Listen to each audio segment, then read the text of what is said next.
Assalamualaikum warahmatullahi taala wabarakatuh. Bismillahirrahmanirrahim. Alhamdulillahillazi anzala ala abdil kitab lam yaj'al lahu iwaja. Salli wa nusallimu ala zannabil karim Sayyidina Muhammadin wa ala alihi wa sahbihi ajma'in, amma ba'd. Hormati pengurusi dan seluruh jawatankuasa masjid, tuan-tuan imam, hadirin hadirat muslimat yang dirahmati Allah Ta'ala sekalian. Kita buka majlis kita membaca umul kitab Al-Fatihah.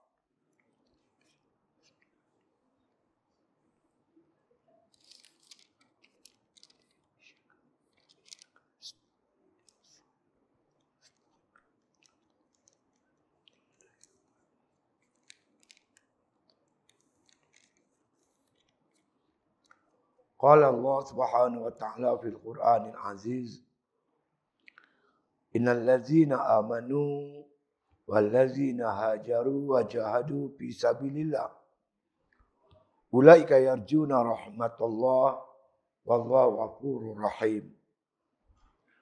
Sesungguhnya orang yang beriman dan orang yang berhijrah dan berjihad di jalan Allah Ta'ala, mereka itulah orang-orang yang diharapkan mendapat rahmat Allah. Bermula Allah Ta'ala, Tuhan yang maha pengampun lagi maha penyayang. Kita malam ini tuan-tuan memperingati hijratul Rasul sallallahu alaihi wasallam. Kita cuba mendapatkan beberapa pengajaran iktibar daripada hijrah Rasulullah sallallahu alaihi wasallam yang amat penting dalam sirah umat Islam. Pertama-tama saya nak mengajak tuan-tuan sekalian supaya merenung sungguh-sungguh bahawa Islam ni macam agama lain juga, dia memerlukan tapak yang kukuh untuk penyebaran dan kekuatan agama. Dia panggil pengkalan dakwah. Semua agama dia ada pengkalan dia. Kubu kuat dia. Bila kita sebut agama Hindu, tentu kita nampak India, kubu kuat Hindu. Bila kita sebut Buddha, kita terbayang Burma, Thailand, Korea, Jepun, contoh ni. Bila sebut pahaman komunis, ideologi komunis, kita ingat China. Komunis China, komunis Rusia. Masing-masing dia ada pengkalan dia. Kubu kuat dia. Begitu juga Islam, Rasulullah cuba sedaya upaya menjadikan Makkah sebagai kubu kuat Islam. Dengan menyebarkan agama Islam, berdakwah siang malam pagi petang. Tapi orang Mekah tak boleh terima Islam. Kalau terima pun kumpulan yang kecil, tak ramai. Tak ramai. Maka Allah Ta'ala mentakdirkan Nabi kita berhijrah ke Madinah. Kenapa Madinah menjadi pilihan? Kerana Madinah tuan-tuan bersedia untuk menerima Islam. Nabi mengambil kesempatan tuan-tuan sekalian berdakwah kepada orang Arab, bukan setakat orang Mekah tapi sampai orang luar-luar. Orang Madinah, daripada Yaman, daripada rata-rata penduduk dunia mengerjakan haji di Mekah pada musim haji. Jadi Nabi ambil kesempatan untuk berjumpa dengan jemaah-jemaah haji yang mai, terutama daripada Madinah. Orang Madinah tuan-tuan, bila Nabi seru kepada Islam, mereka dengan mudah dan cepat menerima ajakan Nabi SAW. Mereka balik pula tuan-tuan sekalian. Balik ke Madinah, disebar pula. Dengan masa yang tepat dan pantas, orang Madinah boleh terima Islam. Hinggalah akhirnya tuan-tuan sekalian, pada 1 tahun, dekat-dekat nak hijrah tu, Nabi berjaya mengumpulkan di musim haji sebanyak kira-kira 75 orang. Orang Madinah yang terdiri pada golongan Aus dan Khazraj. Berjumpa di Mina tuan-tuan. Kalau kita pergi Mekah kerja haji, tempat kita duduk melontak tu. Itu nama Mina. Bai'atul Aqabah. Berlaku perjanjian Bai'atul Aqabah, tempat kita melontak tu. Perjanjian itu disertai oleh 70 orang lebih di kalangan Aus dan Khazraj. Nabi pada malam itu ditemani oleh pak dara dia Pak dara dia Abbas bin Abdul Muttalib. Mereka semua berkumpul. Nabi ajak mereka berkumpul melakukan bai'ah. Sahabat-sahabat bertanya Nabi daripada Madinah, apa bai'ah kami ya Rasulullah? Wa antang suruni fatamna'uni. Iza qadimtu alaikum. Hampa tolong aku, hampa jaga aku. Ketika aku berhijrah ke Madinah. Bila aku pergi ke Madinah tempat hampa jaga aku, hampa tolong aku. Ma tamna'una bi anfusakum wa azwajakum wa abna'akum walakumul jannah. Kamu jaga aku, kamu tolong aku macam apa jaga diri hampa sendiri. Macam kamu jaga isteri kamu dan anak-anak kamu. Walakumul jannah, kamu dia akan dianugerah oleh Allah akan syurga. Seorang berbai'ah dengan Nabi.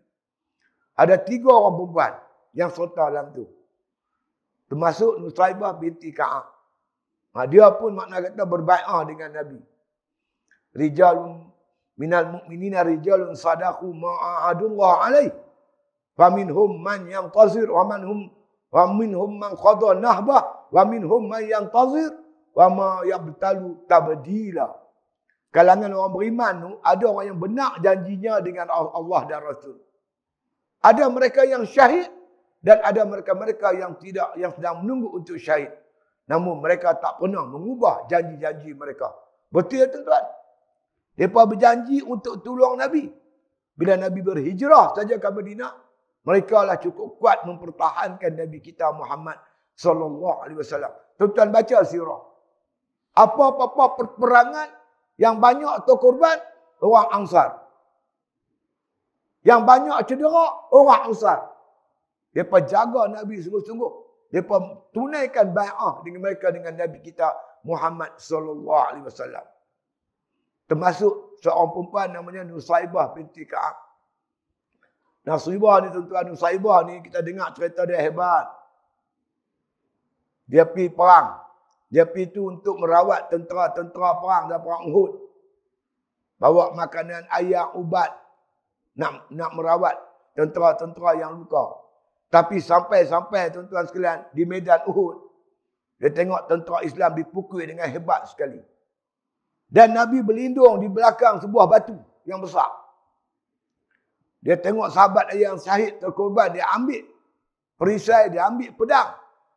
Dia lengkung jasad Nabi SAW. Panah main macam hujan. Dia tempih kiri, tempih kanan hingga Nabi SAW berkata, ketika di amat getih suasana yang amat kritikal itu, aku melihat Nusaibah binti Ka'ab begitu hebat mempertahankan jiwa raga aku. Semua sahabat macam tu. Lepas seorang demi seorang berbai'ah, akhir sekali Nabi tanya, dengan apa kamu berbai'ah? Sahabat-sahabat kata, bidam, dengan darah-darah kami ya Rasulullah sallallahu alaihi wasallam. Jadi di Madinah ramai sahabat-sahabat bersedia membela Islam bersama-sama Nabi SAW. Maka Madinah menjadi pilihan. Jadi malam ni cuba kita renung tuan-tuan dalam kerja dakwah kita. Pasal apa Mekah Nabi dakwah 13 tahun. Tak ramai orang memeluk agama Islam. Tapi Madinah dalam masa yang pantas dan singkat, orang Madinah boleh terima Islam dan Madinah menjadi pusat tempat untuk Nabi berhijrah, menjadikan pusat dakwah gerakan Islam dan pusat menegakkan daulah Islam dan makna sebuah pusat yang menyebarluaskan agama Allah Subhanahu wa taala ini. Kata ulama tuan-tuan, Madinah ni dia tak seperti Mekah. Madinah ni berita tentang kelahiran Nabi, depa lebih tahu lebih awal sebelum lahirnya Nabi sallallahu alaihi wasallam. Sebelum Nabi lahir, orang Madinah dapat berita dah tentang Nabi Muhammad. Dalam Al-Quran Allah menceritakan, allazina atainahumul kitab ya'rifunahu kama ya'rifuna abna'ahum. Orang-orang yang kami bagi kitab ni Muhammad, ahlul kitab, mereka kenal kamu macam kenal anak-anak mereka sendiri.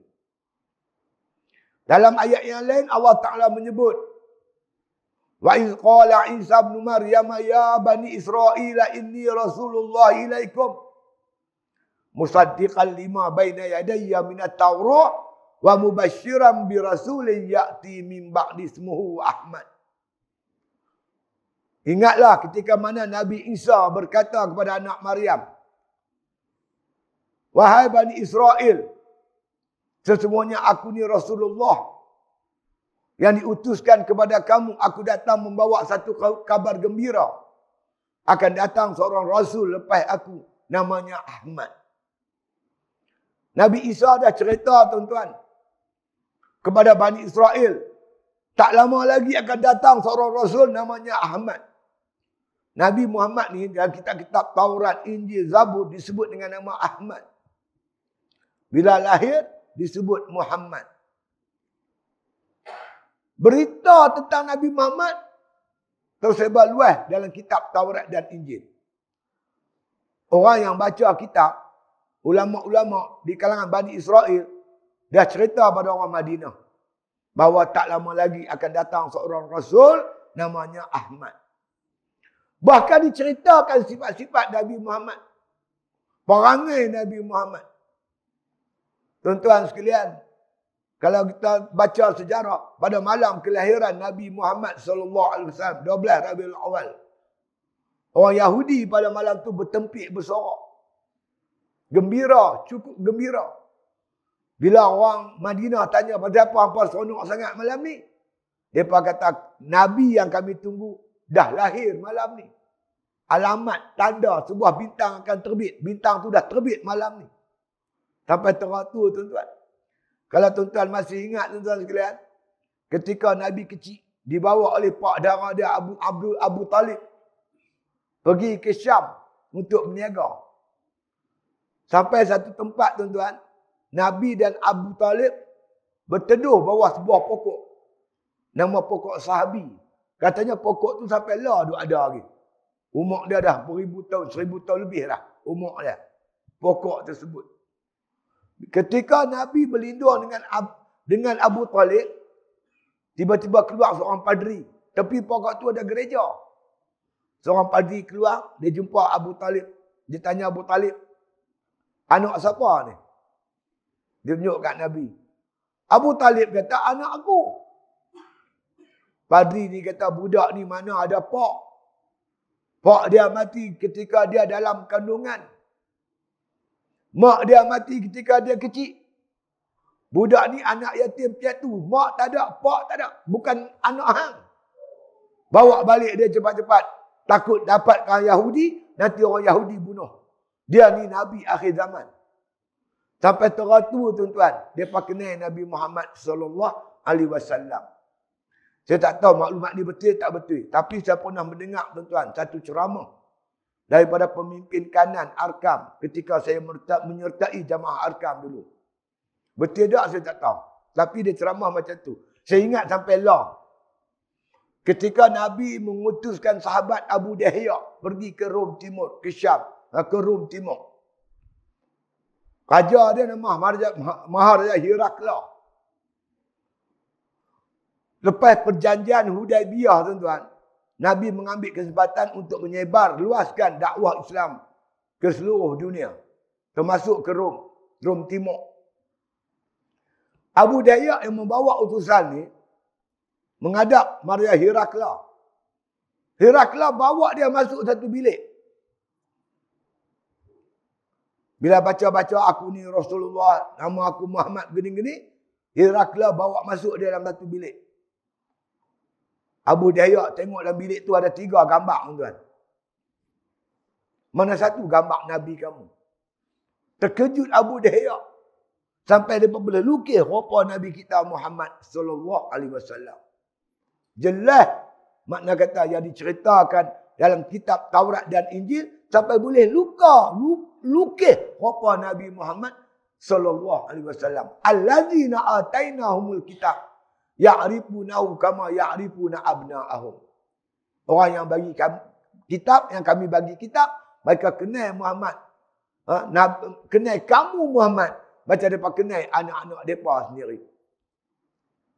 Kemudian tuan-tuan, Heraklius suruh orang dia pergi ke pasar. Pergi cari orang Madinah, orang Mekah. Ada tak main berniaga sini?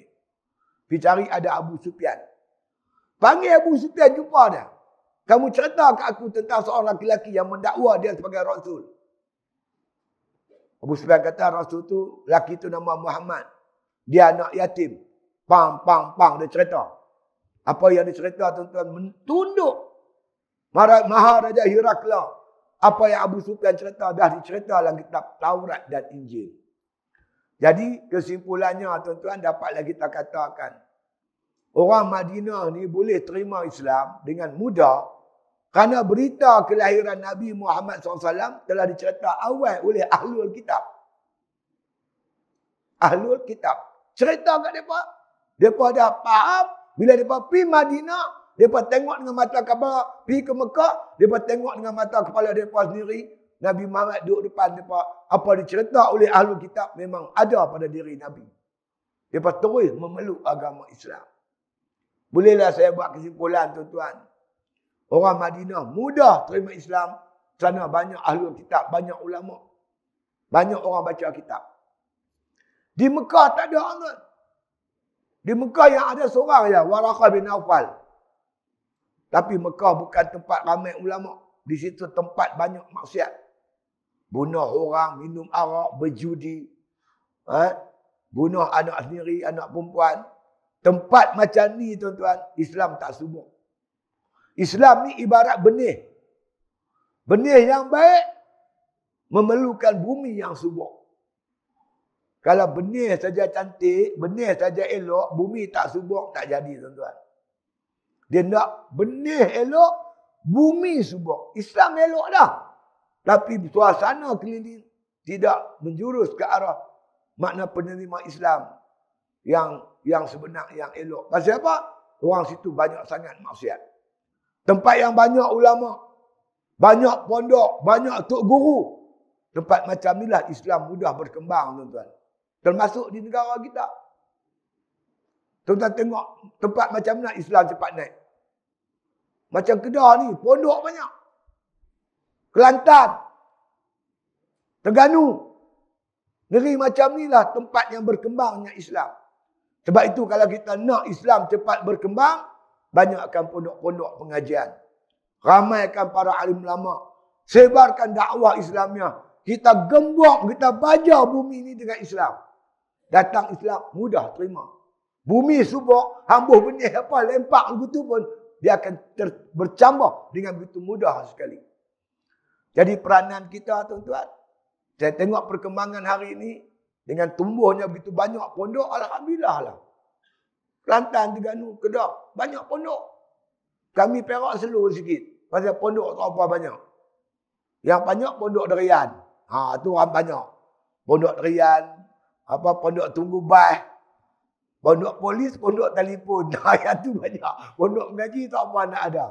Jadi kita sedang usahakan memperbanyakkan pondok ke arah mengembangkan, memesatkan pembangunan agama Allah di atas muka bumi Allah Ta'ala ini. Kami di Perak pun baru tubuh jawatan kuasa, makna kata pentadbiran pondok. Baru nak tubuh. Hampa pondok dah ada dah, kami baru nak tubuh jawatan kuasa. Pondok tak ada lagi. Tu slow sikit, lambat sikit. Masya Allah.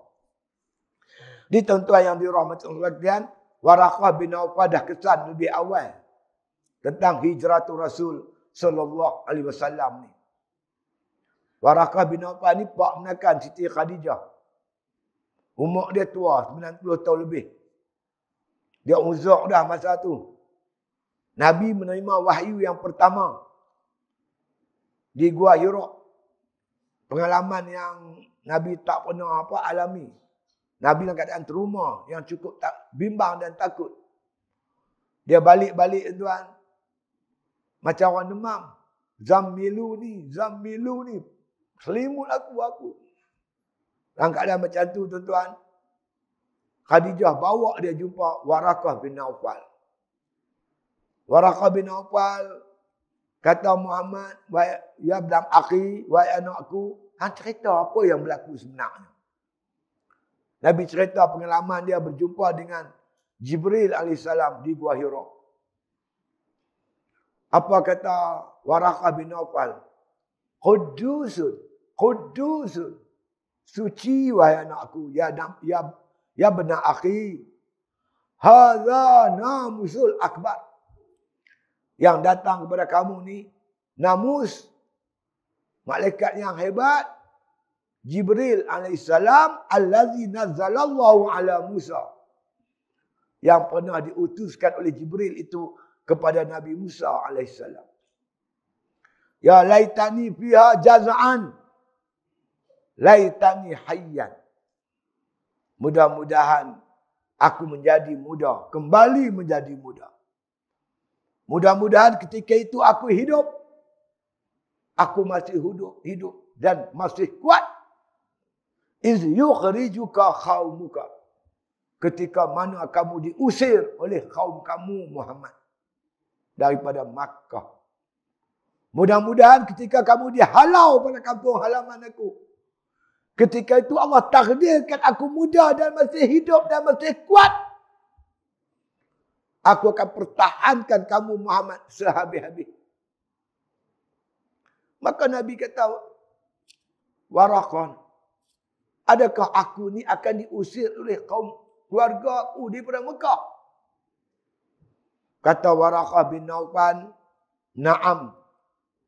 Lam ya'ti rajulun khattun bimisli ma ji'ta bihi illa adu'u dia. Tak seorang manusia pun laki-laki yang bawa Muhammad apa yang kamu bawa ni. Melainkan dia akan dimusuhi. Fa'in wa'in yudrikni yaumuka ansuruka nasran mu'arraran. Kalaulah aku berjumpa hari itu Muhammad, pada hari itu akan tolong kamu Muhammad dengan pertolongan yang sebenar-benarnya.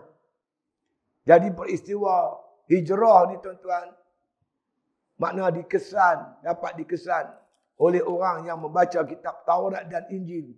Seperti mana yang berlaku pada Waraqah bin Naufal. Tuan-tuan yang dirahmati Allah Ta'ala sekalian, hijrah ni berlaku pada hari, pada malam, di mana siangnya orang kafir melakukan satu perancangan untuk membunuh Nabi kita Muhammad sallallahu alaihi wasallam. 50 kabilah Arab berhimpun di Darun Nadwah. Darun Nadwah ni parlimen jahiliah. Di Mekah tu ada parlimen, dia ada bursa saham pun ada. Namanya Pasar Uqaz. Parlimen pun ada, namanya Darun Nadwah. Mereka bincang situ nak macam mana kita nak menghadapi pengaruh Islam yang dibawa oleh Muhammad. Kerana mereka ada bimbang sangat apabila tuan-tuan rumah-rumah telah ada orang Islam. Mengikut ahli sejarah masa ketika itu boleh dikatakan tiap-tiap rumah dah ada orang Islam. Mak kapiak, pak kapiak, anak Islam. Tok Wan kapiak, tok kapiak, cucu dia Islam. Ada je seorang beragama Islam. Daripada aja penin. Dia cuba halang dakwah Nabi. Mereka dah tak mampu. Akhirnya mereka bermusyarat. Macam mana nak buat dengan dakwah Muhammad ni. Hasil perbincangan itu ada yang mencadangkan Muhammad ni kita tangkap, kita penjara. Ada yang mencadangkan supaya Nabi Muhammad dihalau keluar dari Mekah. Tapi ada satu cadangan. Saya mencadangkan supaya Muhammad dibunuh. Kita tak boleh buat apa-apa. Kurung pun tak boleh, buang daerah pun tak boleh, buang negeri pun tak boleh. Dia kena bunuh. Nak bunuh dakwah dia, kena bunuh dia. Cara bunuh serentak. Kalau satu kabilah bunuh, keluarga dia akan ambil tindak balas. Tapi kalau kita bunuh cara serentak, dia pun tak boleh buat apa-apa. Lah ni kita 50 kabilah. Balik, hantar mai seorang pemuda yang hebat. Yang mempunyai senjata yang tajam. Lengkap bersenjata. 50 kabilah, 50 pemuda. Malam ni kepung dan bunuh Muhammad. Serentak masuk rumah dia, bunuh cara serentak. Keluarga dia tak boleh bertindak terhadap 50 kabilah. Setuju. Mereka pun balik. Tunggu malam, mereka main. Tapi tuan-tuan, Sebaik habis saja mesyuarat, rahsia mereka telah sampai kepada Nabi SAW. Hantar Jibril bawa wahyu. Wa iz yamkuru bikal ladzina kafaru liyusbituka aw yaqtuluka aw yukhrijuka wa yamkuruna wa yamkurullah wallahu khairul makirin. Ingat Muhammad, ketika orang kafir melakukan makar, perancangan jahat untuk tangkap dan penjarakan kamu. Mereka merancang untuk membunuh kamu dan mereka merancang untuk halau kamu keluar daripada Makkah. Wa yamkuruna wa yamkurullah. Mereka buat rancangan, Allah juga merancang. Kalau mereka rancang untuk bunuh Nabi, Allah merancang untuk menyelamatkan kekasihnya Muhammad sallallahu alaihi wasallam. Wallahu khairul makirin. Rancangan Allah lah perancangan yang paling baik. Dan Jibril datang menyebut Allah mengarahkan kamu Muhammad hijrah malam ni juga. Nabi keluar pada rumah dia, tuan-tuan sekalian. Makna kata terus pergi rumah Abu Bakar, tutup kepala dia. Bagi tahu Abu Bakar, Allah arahkan kita hijrah pada malam ni. Kemudian Abu Bakar kata, bertemankan saya ya Rasulullah. Kerana berita nak hijrah ni, Abu Bakar dah tahu. Sahabat-sahabat ada yang hijrah pelan-pelan. Yang keluar seorang. Maka Abu Bakar mengharapkan sungguh-sungguh supaya dia dapat teman Nabi Muhammad sallallahu alaihi wasallam. Maka bila Abu Bakar tanya lagu tu, Rasulullah kata ya, dengan aku, dengan izin Allah Subhanahu wa taala. Jadi Nabi dan Abu Bakar terus merancang macam mana hijrah dijalankan pada malam tu. Mengajar kita tuan-tuan, buat kerja Islam ni kena ada perancangan. Boleh tak Allah Ta'ala hantar borak malam tu? Hantar main borak tepi rumah Nabi. Naik borak, kenjui sedih sampai Madinah. Sekali kenjui tuan-tuan, hilang right. Yang kata borak tu, sekali kenjui, hilang, tak nampak borak. Boleh tak Allah hantar main borak? 2 kali kenjui sampai Madinah. 3 kali ke? Tapi Allah tak takdirkan macam tu. Macam apa? Nak ajak kepada kita tuan-tuan. Buat kerja Islam ni, kena ada perancangan. Kena ada perancangan. Silap rancang, habis kita. Pernah para sahabat tuan-tuan terlepas perang Uhud, mereka bincang sama-sama mereka. Pasal apa perang Badar kita menang? Pasal apa perang Uhud kita kalah teruk? Pasal apa? Allah turun wahyu tuan-tuan. Awalamma asabatkum musibatun qad asabatkum mislaiha qultum anna hadha. Apakah kamu heran musibah yang menimpa kamu di perang Uhud? Kalah teruk, 72 orang mati. Qad asabattum mislaiha, sedangkan perang sebelum dia, perang Badar, kamu menang bergaya. Kamu bertanya, qultum anna hadha, macam mana boleh jadi macam ni? Maka Allah kata, jangan heran. Kekalahan yang menimpa kamu di perang Uhud itu, qul huwa min indi anfusikum. Ini salah kamu. Sebab kamu tak patuh pemerintahan pemimpin. Nabi berkali-kali pesan, apa pun jadi jangan tinggal Bukit Uhud. Sehingga aku arah. Berkali-kali Nabi arah. Jaga Bukit Uhud. Nabi letak pasukan pemanah di puncak Bukit Uhud. Untuk panah daripada atas musuh-musuh Allah Ta'ala. Perhati kok musuh main kat belakang. Tapi apabila musuh hampir kalah, meninggalkan harapan harta rampasan yang banyak, sebagian besar yang duduk atas Bukit Uhud turun mengambil harta benda. Tinggal berapa orang saja sahabat yang bertahan di Bukit Uhud. Maka musuh ambil kesempatan, pindah ke belakang, mereka serang tawan Bukit Uhud, bunuh habis mana tentera-tentera Islam di puncak bukit tersebut. Punca kalah kata Allah, Qul huwa min indi anfusikum. Kalau ni musibah ni berpunca kamu tidak patuh arahan pemimpin kamu Rasulullah sallallahu alaihi wasallam. Allah ajak sahabat tuan-tuan dengan kematian 72 orang termasuk sahabat-sahabat utama seperti Sayyidina Hamzah bin Abdul Muttalib, pak menakan Nabi kena teruk. Ini memberi pengajaran kepada kita. Dalam buat kerja Islam ni kena ada strategi. Sebab itu kita tengok tuan-tuan, hijrah Nabi penuh dengan strategi, perancangan. Nabi rancang. Siapa duduk tempat tidur dia, dia pun tengok-tengok, ada Nabi. Mai Sayyidina Ali selimut. Dia pun tengok, pada Rasulullah keluar lama dah, dia pun duduk kata, Sayyidina Ali tu, Rasulullah. Sedangkan Sayyidina Ali ambil tempat tidur Rasulullah. Rasulullah rancang macam tu. Keluar daripada rumah, saya baca sejarah tuan-tuan. Nabi tak pakai kasut. Berjalan kaki ayam, takut bunyi. Bunyi tapak kaki baginda tu didengar oleh musuh. Kita tahulah Mekah tuan-tuan. Mana ada tanah macam kita ni, batu keras-keras nak mampus. Berdarah ke tapak kaki Nabi ketika hijrah malam tu. Jauh juga daripada rumah baginda ke Gua Sur tu. Jauh juga. Pada Mekah Gua Sur tu berapa batu saya tak pasal. Tapi rasa-rasa naik kereta lama juga. 10 km dah.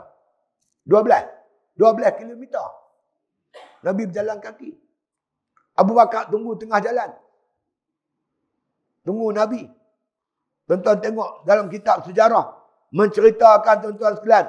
Macam mana makna kata Abu Bakar mengiringi Nabi dalam perjalanan itu.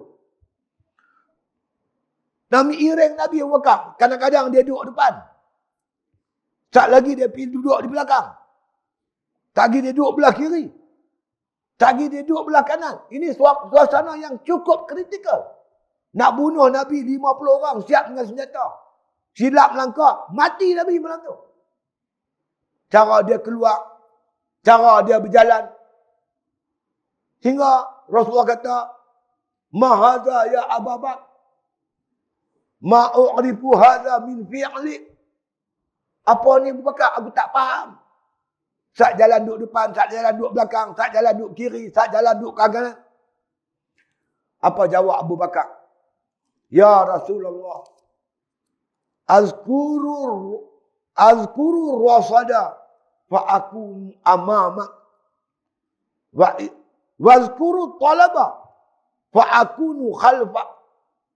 Wa marratan an yaminik wa marratan an yasari. Aku rasa ya Rasulullah macam orang duk cari hang. Aku duduk depan. Tak lagi aku terasa macam orang duduk mengintai-intai. Aku duduk belakang. Aku rasa sehingga menyebabkan sekali aku ke kiri, sehingga sekali aku ke kanan. Itulah Sayyidina Abu Bakar radhiyallahu an. Dia tak malam tu terus di Madinah dah. Bersembunyi sementara di Gua Sur. Tak terus pergi Madinah. Buat perancangan. Apa perancangan? Ni Nabi 3 hari nak duduk dalam gua ni. Siapa bawa makanan? Dia bagi tugas tu pada Asma binti Abu Bakar. Hari-hari dia bawa makan Nabi. Supaya Nabi tak dikesan, maka dilantiknya Abdullah bin Abu Bakar. Kerja dia bawa kambing pergi main tepi kaki Gunung Sur supaya memadamkan tapak-tapak kaki Nabi dan Abu Bakar radhiyallahu an. Itu dia buat kerja petang-petang. Pagi-pagi dia pergi bandar Mekah. Dia pasang telinga dengar orang bersembang pasal Nabi Muhammad. Balik dia bagi maklumat dekat Abu Bakar, cerita begini. Kan? Bila suasana dah kendor, maka Abu Bakar mula keluar dengan Nabi, makna kata daripada Gua Sur untuk pergi ke Madinah. Belum tu Abu Bakar cari seorang yang pakar bidang perjalanan, yang tahu tentang selok-belok nak pergi ke Madinah. Dia ni memilih jalan tuan-tuan yang orang tak apa lalu. Jalan ikut jalan laut yang orang tak apa lalu. Supaya Nabi tak dikesan. Tapi ada juga yang kesan. Dia hambat Nabi tuan-tuan. Suraqah bin Malik. Suraqah bin Malik dia cari Nabi. Bila Nabi duduk naik unta dengan Abu Bakar ni, sampai dekat jalan, dia main. Dia lari laju nak tangkap Nabi. Dekat nak sampai kat Nabi, bumi telan kuda dia. Tangkap kaki, terbang. Dah Nabi dengan Abu Bakar jalan jauh tu, dia mangkit balik, hambat lagi. 3 kali dia cuba, tak berjaya. Akhirnya Nabi tanya dia, Suraqah, kenapa nak tangkap aku? Suraqah bin Malik kata, aku ditawarkan oleh Abu Lahab, Abu Jahal, 100 ekor unta. Dapat tangkap Nabi hidup atau mati. Mereka buat tawaran. Siapa dapat tangkap Nabi hidup atau mati, hadiah dia 100 ekor unta. Nak tak aku tawar kamu satu tawaran yang lebih hebat. Iaitu gelang emas Raja Parsi. Aku tawar kamu gelang emas Raja Parsi. Lebih hebat daripada 100 ekor unta. Kita tengok tuan-tuan. Ketika Nabi sedang diburu dan keadaan Nabi lemah, pun Nabi yang meyakinkan Suraqah bin Malik, Islam mampu bagi kamu satu hadiah yang lebih hebat daripada 100 ekor unta. Zaman Sayyidina Umar radhiyallahu an. Ketika mana tuan-tuan tentera Islam menyerang tentera Parsi, menyerang kerajaan Parsi. Akhirnya kerajaan Parsi tumbang di tangan tentera-tentera Islam. Ketua Panglima dia tu masuk istana Raja Parsi dan mengambil gelang kebesaran Raja Parsi. Kalau kita sini kerih panjang. Sultan tu bila dia nak ditabai jadi raja, dia dah pegang kerih dia. Kerih tu lambang kekuasaan.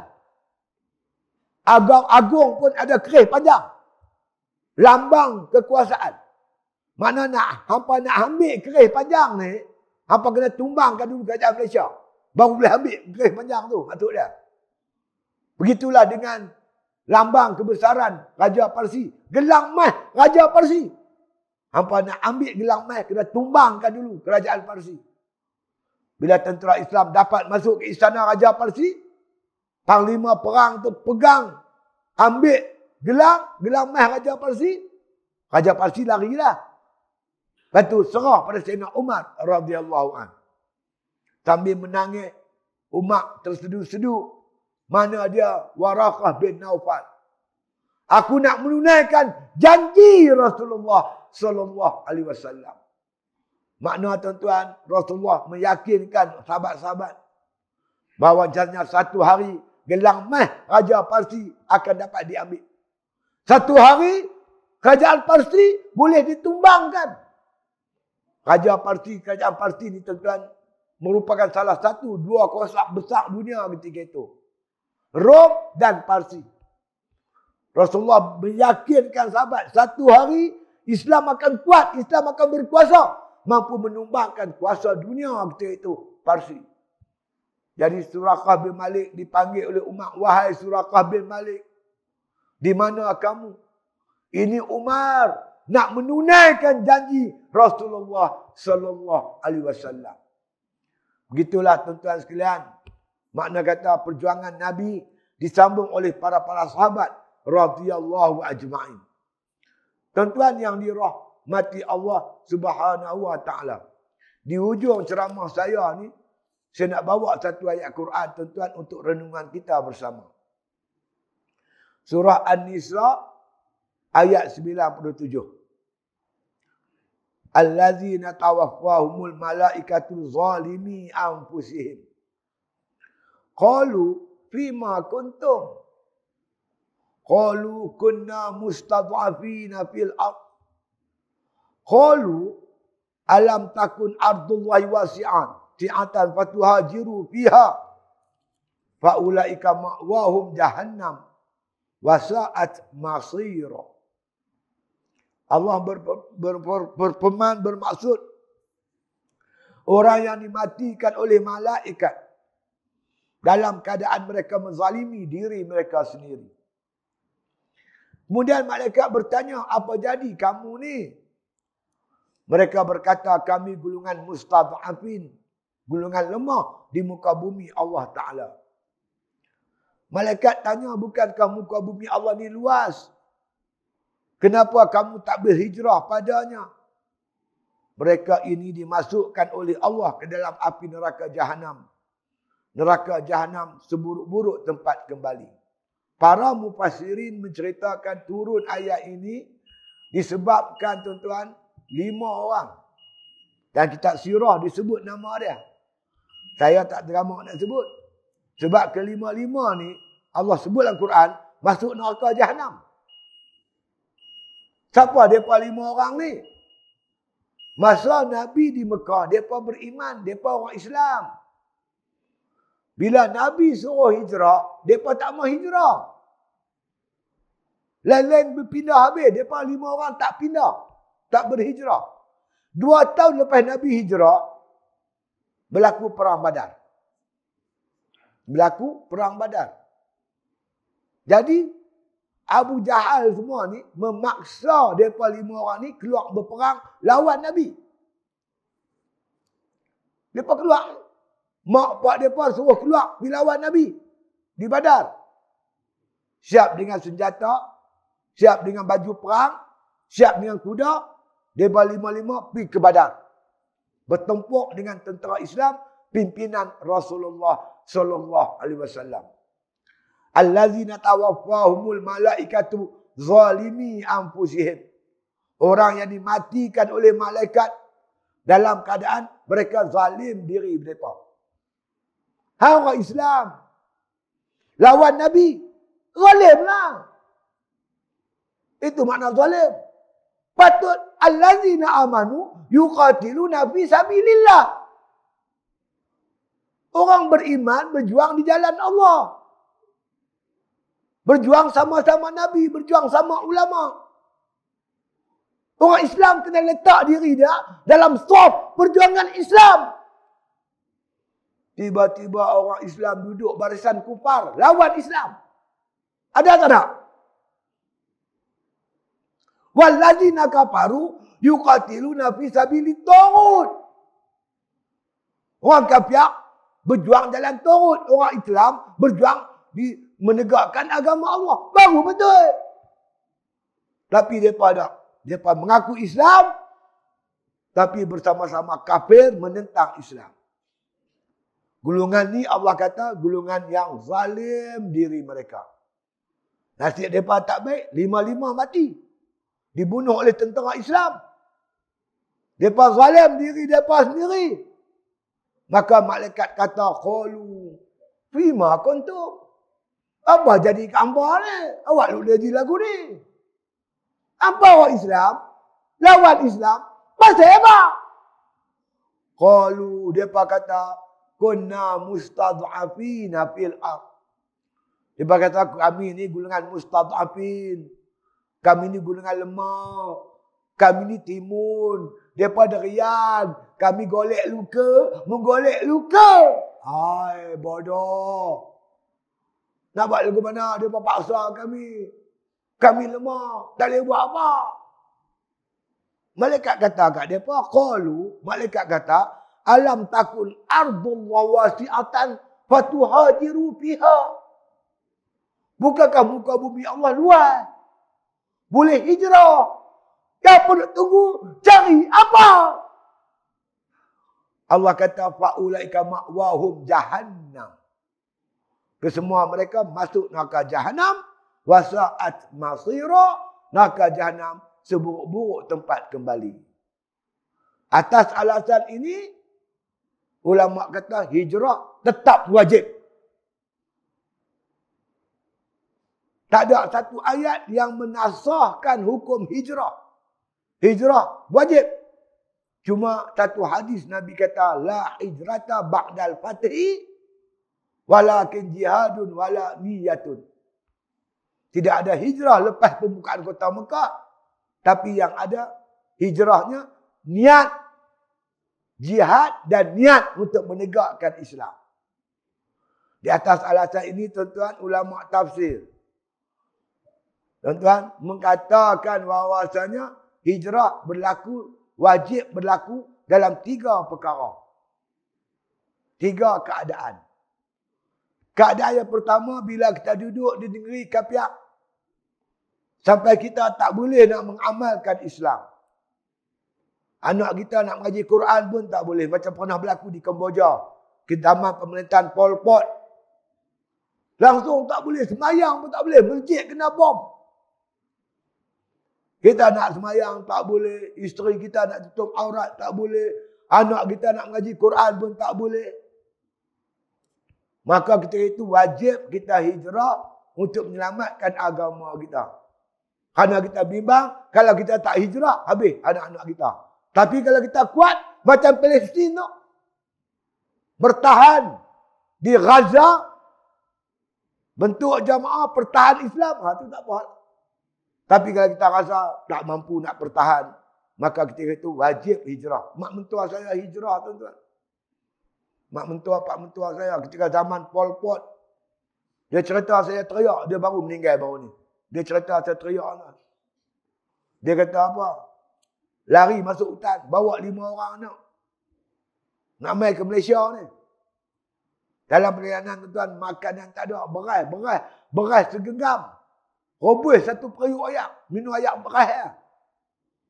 Seorang anak dia mati. 5 orang anak mati dalam perjalanan tu. Nak menyelamatkan akidah.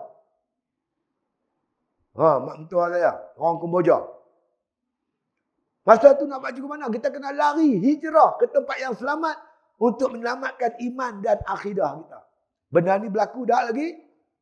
Belum berlaku. Tapi jaga-jaga. Kalau kita lalai tuan-tuan, mungkin berlaku. Kalau kita lalai. Kalau kita berpecah belah, bergaduh sama sendiri, hilang kekuatan.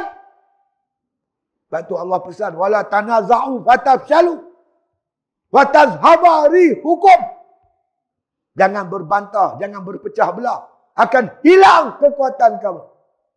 Bila kita hilang kekuatan, musuh akan kuasai kita. Innahum iyazharu alaikum yarjumukum aw yu'idukum fi millatihim wa lan tuflihu idzan abada. Kalau mereka menguasai kamu, mampu mengalahkan kamu, yarjumukum, mereka rejam kamu. Mereka bunuh kamu. Walan tuflihu idzan abada. Kamu takkan menang buat selama-lamanya. Belum itu benda tu berlaku, rapatkan saf. Pupuk perpaduan. Kerana kekuatan ummah di atas perpaduan. Tuan-tuan dengar apa Tuhan cerita tentang generasi hijrah yang mampu menumbangkan Rom dan Parsi. Muhammadur Rasulullah. Wallazina ma'ahu asyidda'u 'alal kufari ruhama'u bainahum. Tarahum ruk'an sujadan yabtaghuna fadlan minallahi wa ridwana. Simahum fi wujuhihim min asari sujud. Muhammad itu Rasulullah. Orang yang bersama-sama dengan Muhammad, sahabat-sahabat Nabi yang berhijrah dengan Nabi. Dan sahabat-sahabat yang duduk bantu Nabi, yang duduk di Madinah, yang tolong Nabi dan sahabat-sahabat yang datang pada Mekah.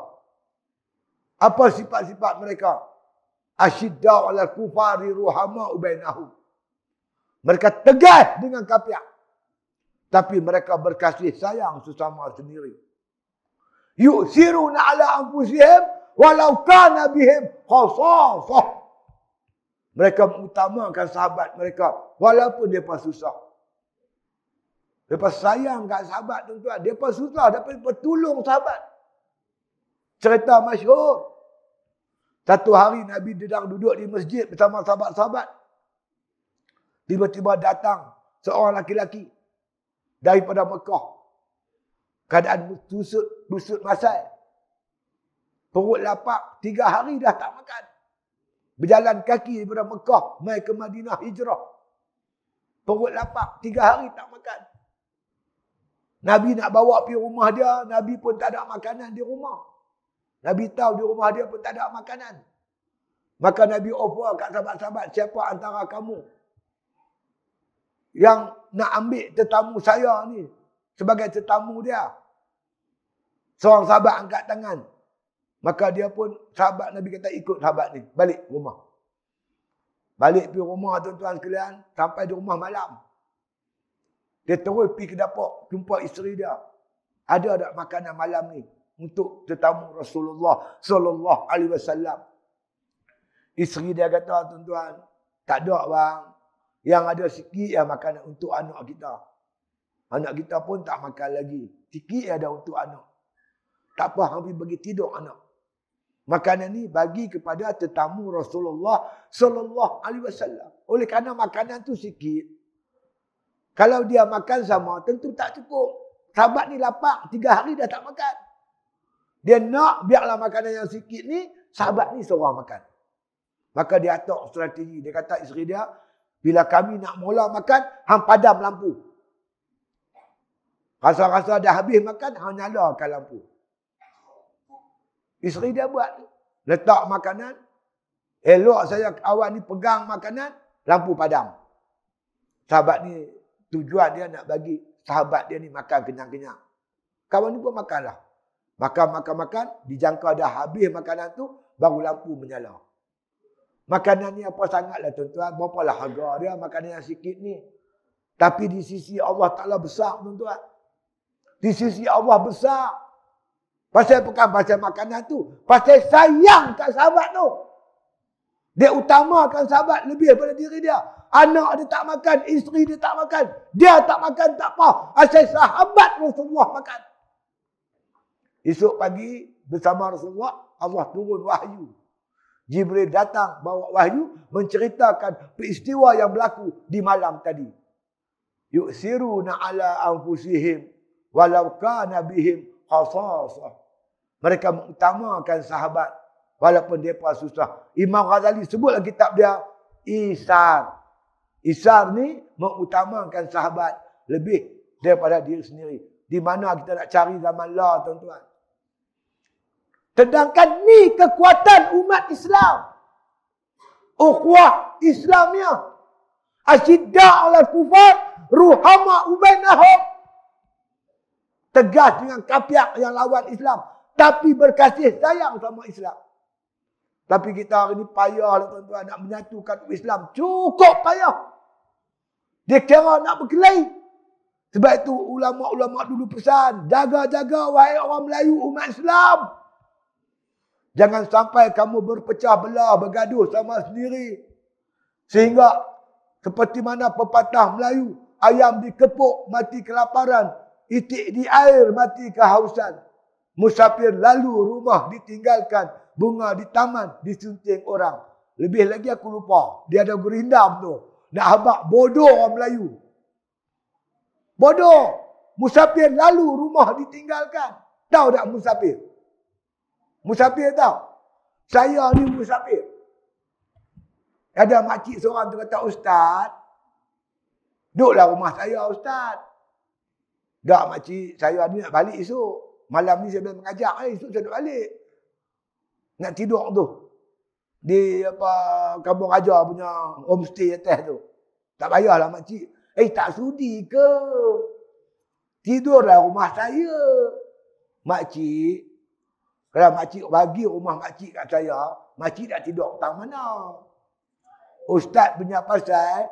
Saya tidur bawah pokok metan pun tak apa. Cerdik bodoh. Jihin Haisan ni main lombong biji. Dia tak? Dia main dulu nak lombong biji. Dapat duit dia nak balik. Tapi kita terlajak bodoh. Duduklah sini. Abang adik mak. Lalah apa jadi? Mereka bersatu. Yang kita duduk bergaduh tak habis-habis. Lupa pesanan Allah. Wala tanaza'u wa tafshalu wa tazhaba rihukum. Jangan berbantah. Jangan berkelahi. Akan hilang kekuatan kamu. Anak cucu kamu akan merempat di tanah ayak kamu sendiri. Jaga-jaga baik-baik. Cukup-cukuplah. Mari kita kembali pada generasi awal. Generasi hijrah. Yang berjaya dipupuk oleh Nabi. Ukhuwah Islamiyah. Asyidda' alal kufar. Ruhama ubainahum. Mereka berkasih sayang sama sendiri. Kekuatan mereka yang pertama, ukhuwah Islamiyah. Tarahum ruka'an sujadan yabtaguna fadlan minallah wa ridwana. Kekuatan mereka yang kedua, mereka rukuk, sujud, beribadat, patuh perintah Allah. Semata-mata yabtaguna fadlan minallah wa ridwana. Kerana nak mencari redha Allah. Mereka berjuang, beribadat dengan penuh ikhlas. Itu tanda yang kedua. Tanda ketiga, simahum fi wujuhihim min asari sujud. Kamu tengok muka mereka, ada tanda-tanda sujud. Bukan dari belkok, tapi cahaya muka tu. Kita tengok sahabat-sahabat, Masya Allah. Hati kita bersejuk, tengok sahabat-sahabat kita yang kuat ibadat kepada Allah Ta'ala. Kembalilah tuan-tuan kepada sifat generasi hijrah yang dibentuk oleh Nabi kita Muhammad sallallahu alaihi wasallam. Berbalik pada ayat tadi. Kalau kita berada di sebuah negeri tuan-tuan yang tak bebas kita mengamalkan Islam, jangan tunggu situ. Kita kena hijrah di tempat yang menyelamatkan agama kita, insya-Allah. Yang kedua, kata ulama, kita berada di sebuah tempat yang tak ada majlis ilmu. Ulama pun tak ada, kuliah pun tak ada. Kalau kita duduk situ, akidah kita tak betul ya. Kita tak mengaji, ibadat kita pun tak betul. Uduk kita tak betul, semayang kita tak kena. Tak kenal Tuhan. Hati kita ni macam mana, tak tahu sifat mazmumah, riak, ujub, takabur pun tak tahu. Apa pun tak ada ajak. Kena pergi hijrah, tempat yang ada tempat ilmu. Pindah pergi tempat mengaji. Macam sini ada kuliah amal sini. Atau bawa tok guru pergi mengajar tempat kita. Jangan biar. Jahil jangan biar. Itu hijrah yang kedua. Rasa-rasa tak ada. Ya, no? Kita aja balok mengaji. Tok guru dia pergi sampai ke rumah. Tak mana tok guru tak pergi apa-apa. Ke rumah, ke pejabat, ke surau. Semua pergi. Cuma kita yang nak mengaji, tak mau mengaji. Nombor 1 pun tak ada kat kita. No. Nombor 2 pun tak ada. Nombor 3. Bila kita berada di sebuah negara. Negara tu tak tertegak hukum Allah Ta'ala. Kemungkaran, kemaksiatan berlaku secara terang-terangan. Maka wajib ke atas kita menghijrahkan negara tu kepada sebuah negara yang nak laksana hukum Allah. Nak cegah macam Kedah buat ni. Nak cegah arak, judi semua tu. Bila kita berada di negeri, tu dia punya tulis. Bagus punya tulis. Jenis stout is beer. Oh, dia habak orang. Jenis stout tu beer. Betul-betul iklan arak. Nala punya besar. Judi 4 nombor ekor. Toto semua tulis. Itu dah jadi mungkar. Benda ni berleluasa. Mungkar, kelab malam, judi, arak semua berleluasa. Maka ketika itu wajiblah kamu menubuhkan sebuah jamaah. Pakat-pakat tubuh sebuah jamaah. Perkumpulan ke apa nak sebut parti ke apa katalah. Dengan tujuan menegakkan ma'ruf dan mencegah kemungkaran. Untuk apa? Hijrahkan negara itu. Daripada negara yang menderhakai Allah pada sebuah negara yang taat kepada perintah Allah. Nabi hijrah kerana negara lah. Kalau setakat Nabi nak semayang, di Mekah boleh semayang. Setakat Nabi nak puasa, di Mekah boleh puasa. Kalau setakat nak berdakwah, di Mekah boleh dakwah.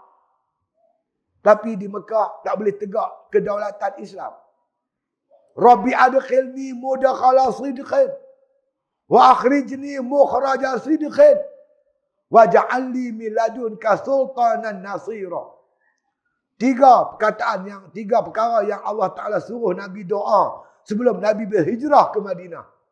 Pertama, Rabbi adkhilni mudkhala sidqin. Ya Allah Tuanku, masukkanlah aku ke Madinah dengan cara masuk yang betul. Masuk untuk mendaulatkan Islam. Wa akhrijni mukhraja sidqin. Keluarkanlah aku daripada Mekah, keluar cara betul, bukan sebagai penakut. Jangan kata Nabi pelarian, ini biadab kat Nabi. Mana kata Nabi pelarian, makna Nabi takut? Tak. Sepanjang Nabi berhijrah, tuan-tuan, dikawal oleh Jibril alaihissalam. Allah hantar malaikat.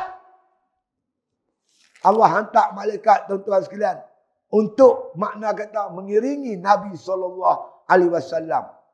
Seperti mana firman Allah, wa ayyadahu bi junudin lam tarauha. Kami kuatkan Muhammad ketika berhijrah dengan junud, dengan tentera-tentera malaikat, lam tarauha, yang kamu tak nampak. Sepanjang Nabi hijrah tu tuan-tuan, termasuk di Gua Hira, di Gua Sur, keluar rumah malam tu, daripada Nabi berjalan Madinah, Mekah sampai Madinah, wa ayyadahu bi junudin. Kami kuatkan Muhammad dengan tentera-tentera Allah, yakni para malaikat, lam tarauha, yang kamu tak nampak. Nabi tak takut. Ni malaikat ni keliling dia. Siapa nak main? Abu Lahab main. Dia pagi menerajak maboi. Tapi tuan-tuan sekalian, Nabi minta kepada Allah, aku keluar Mekah ni, keluar cara betul. Masuk pun betul, keluar pun betul. Nombor 3, Nabi berdoa. Nabi kata apa? Dalam doa itu, waja'alli min ladunka sultanan nasira. Jadikanlah aku di kalanganmu ya Allah, sultanan nasira, sultan. Sultan ni kekuasaan. Nasira untuk bantu agama Allah. Nabi minta sultan. Nabi hijrah ke Madinah untuk mendaulatkan kesultanan Islam. Menegakkan kedaulatan Islam di bumi Madinah. Sebab itu Islam mesti ada daulah. Jadi tuan-tuan dah ada kerajaan di Kedah ni. Pertahankan dia. Supaya kita boleh mampu melaksanakan segala perintah-perintah Allah di atas muka bumi Allah Subhanahu wa Ta'ala. Macam kami di Perak belum ada, maka tanggungjawab kami mengubah Perak tu jadi sebuah sultanan nasira. Dan konteks Malaysia, kita sama-sama bertanggungjawab untuk mendaulatkan kesultanan Islam di atas bumi Malaysia terindah ni. Itu namanya hijrah. Menghijrahkan negara daripada sebuah negara yang menderhakai Allah kepada negara yang mendaulatkan Islam. Itulah hijrah pada hari ini yang sama-sama kita kena laksanakan di muka bumi Allah Subhanahu wa Ta'ala ini. Boleh kau tuan faham ni insya-Allah.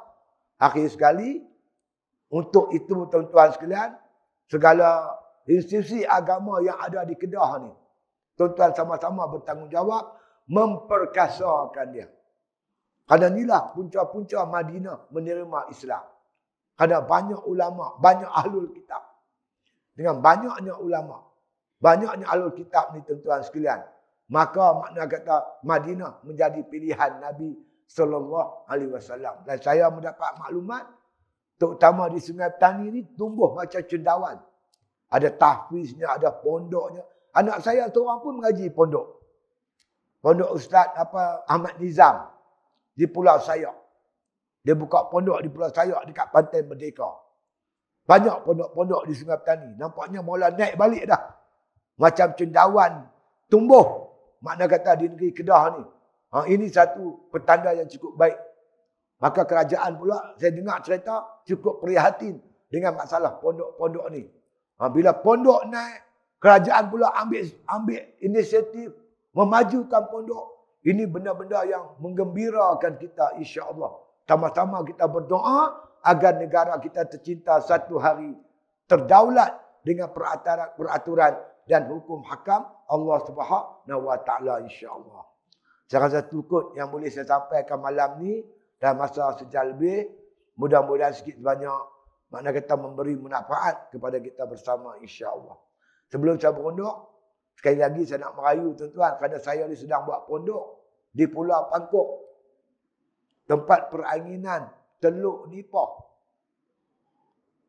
Pondok saya buat ni dekat dengan pantai. Di atas keping tanah pesaka peninggalan pak saya. Orang nak beli kat saya tuan-tuan 2 juta. Tapi saya sayang tanah ni. Adalah nostalgia yang berlaku kat saya yang saya sayang sangat tanah tu. Bincang dengan adik-beradik, kami ada 5 beradik, semua setuju untuk buat pondok. Saya dah mula dah kerja-kerja tu. Alhamdulillah setakat ni tuan-tuan dah lebih kurang 80% lah yang dah siap. 80% tinggal lagi 20% lah insya-Allah. Pertama, sebuah surau. 2 buah tandas muslimin dan muslimat. Sebuah kantin. Ini dah siap lengkap. Kemudian 6 buah rumah guru. Yang ni dah 90% siap. Bumbung dah ada, mozaik semua ada. Cuma nak plaster, wiring dan sebagainya. 6 biji. Yang masalah sikit ni, sebuah asrama dan sebuah kelas pengajian. Yang luasnya 100 kaki, 100 kaki. Asrama 100 kaki panjang. Begitu juga dengan pusat pengajian pun ada 100 kaki juga.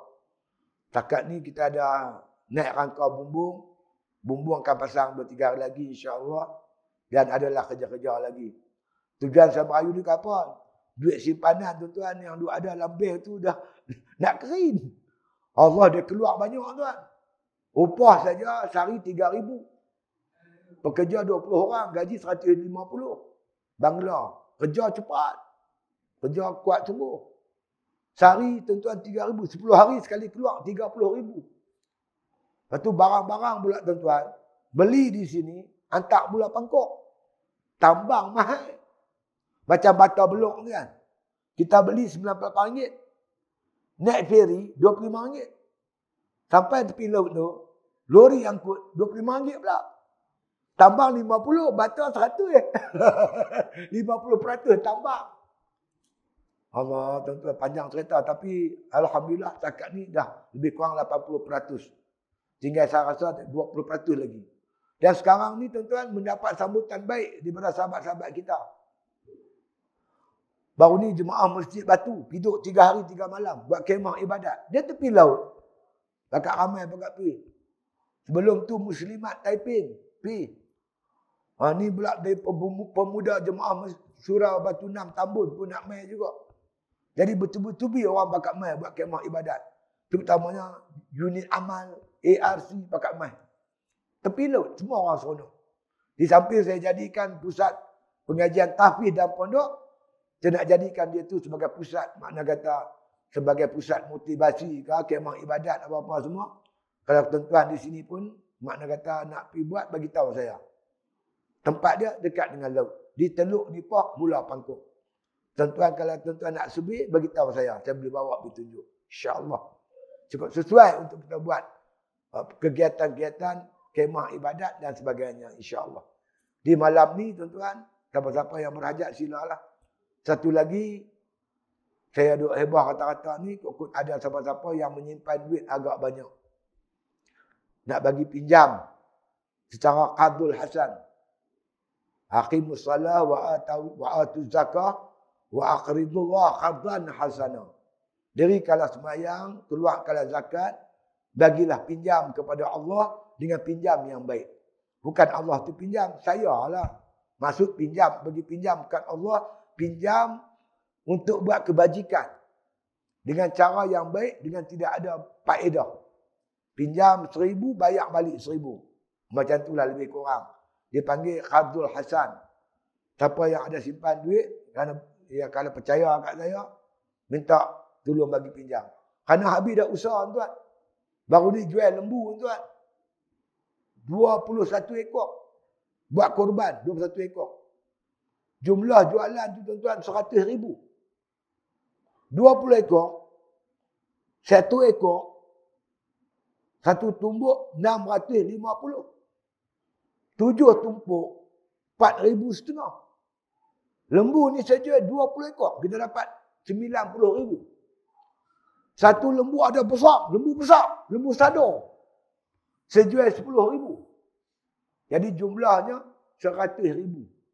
100,000 ni kita hantar Bangkok semua. Kita hantar ke Bangkok semua. Tu saya kata kat budak-budak saya, inilah jihad kita. Yang mampu kita buat untuk mampu menegakkan pendidikan Islam. Jadi habis jual lembu tu tak ada apa dah. Tengok duit tinggal lagi 5,000 lah. Kecut perut tuan. Kali minta gaji 30,000. Beli barang 20,000, 30,000, 40,000. Aduh. Saya tak mahulah projek ni tergantung. Sebab sikit sangat lagi ni. Kalau boleh biarlah berjaya. Supaya makna kata, dapat makna kata, menyediakan satu pusat pentarbiahan di Pulau Pangkok. Pangkok ni tuan-tuan tahulah. Tempat pelancongan. Kalau kita tak buat usaha sungguh-sungguh untuk makna kata bagi pendidikan Islam kepada anak-anak tempatan, kita takut mereka haju. Saya tahulah seorang sana. Itu yang tujuan utama saya buat pendidikan itu untuk mana menyelamatkan orang Pulau Pangkok lah. Daripada rosak dengan budaya-budaya yang tak tahu pasal ini. Jadi malam ni saya merayu, siapa nak wakafkan nak apa, bolehlah lantung saya tu. Yang keduanya kukut ada apa-apa yang Allah anugerah, ada simpanan yang lebih, saya nak pinjam cara qardul hasan. Pertamanya saya akan bayar balik. InsyaAllah tahun ni dijangka akan siap. Tahun depan saya akan mula bayar. Selewat-lewatnya Raya Haji. Karena biasanya Raya Haji, kita dapat duit lembu kita sekitar itulah 80,000, 100,000 tu kita dapat lah. Sebab lembu kita ada, kita sediakan untuk korban insyaAllah. Jadi itulah saja untuk malam ni. Mudah-mudahan dapat sambutan daripada tuan-tuan sekalian. Jadi yang saya tak main ni tuan-tuan, berapa bulan dah tak main ni bukan masalah apa, masalah anak saya. Dia kena penyakit sawan. Dia tarik tuan, takut saya tengok. Sampai saya pun tidur tak lena. Gaya nak terlena, takut tengah-tengah kita lena, anak kita tarik. Jagalah. Hospital dah 6 kali keluar masuk. Sehinggalah tuan-tuan sekalian, akhirnya doktor kata kat saya, Ustaz, kita dah buat 2 kali scan Ustaz. Dia kata, pertama EEC. Apa EEC? Aku tahu lah. P buat dah. Yang kedua tu buat apa lagi tak tahu. Yang ketiga ni, doktor nak buat MRI. Nama dia punya scan itu. MRI. Tapi di Perak ni Ustaz, yang ada di Ipoh, hospital Ipoh.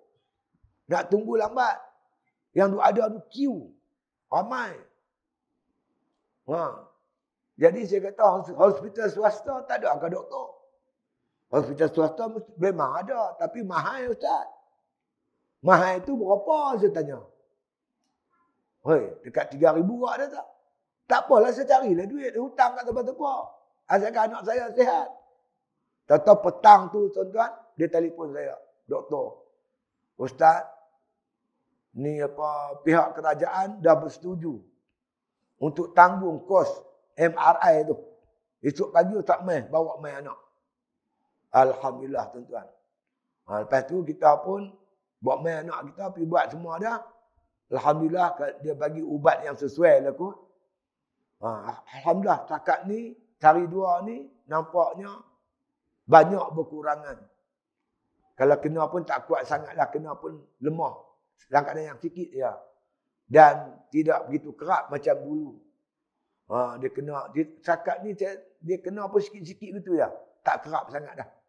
Alhamdulillah. Itulah Nabi kata tiap-tiap penyakit ada ubat. Cuma kita berusaha cari ubat dan kita banyak berdoa pada Allah Subhanahu Wa Taala seperti mana kata tuan-tuan sekalian Syekh Ibn Athaillah dalam kitab Hikam, dia kata yang letak tu, yang tu saja boleh angkat. Yang meletakkan penyakit ni Allah, doa pada Allah untuk mengangkat balik makna kata musibah yang ditimpakan kepada kita tu. Mungkin Allah suruh kita banyak bersabar satu. Tapi yang saya nampak macam itulah tuan-tuan. Bila anak kita sakit, baru kita tahu macam mana susah payah mak kita jaga kita dulu.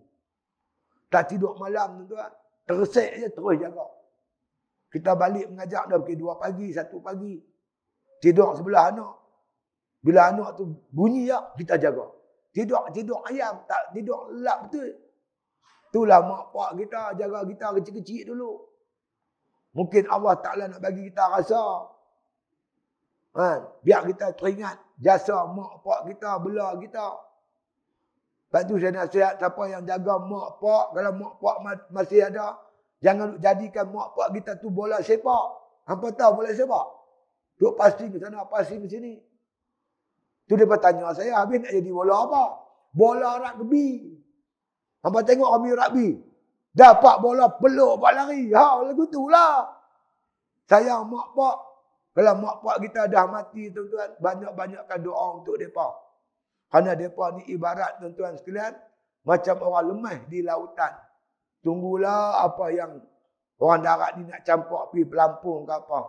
Kita duduk di darat di dunia ni, campakkanlah amalan-amalan soleh, sedekah ke, amal ibadat, bangun malam ke, zikir ke, Quran ke, hadiah pada mak pak kita. Mudah-mudahan mereka diringankan oleh Allah Ta'ala. Duduk di alam kubur sana. InsyaAllah. Salah satu saja. Wallahu alam. Wabillahi taufiq.